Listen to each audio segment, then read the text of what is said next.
بسم الله الرحمن الرحيم لم يكن الذين كفروا من أهل الكتاب والمشركين منفكين حتى تأتيهم البينة رسول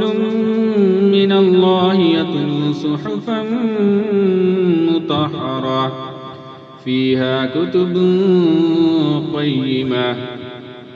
وما تفرق الذين أوتوا الكتاب إلا من بعد ما جاءتهم البينة وما أمروا إلا ليعبدوا الله مخلصين له الدين حنفاء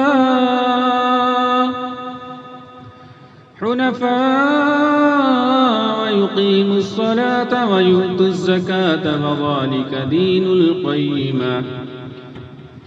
إن الذين كفروا من أهل الكتاب والمشركين في نار جهنم خالدين فيها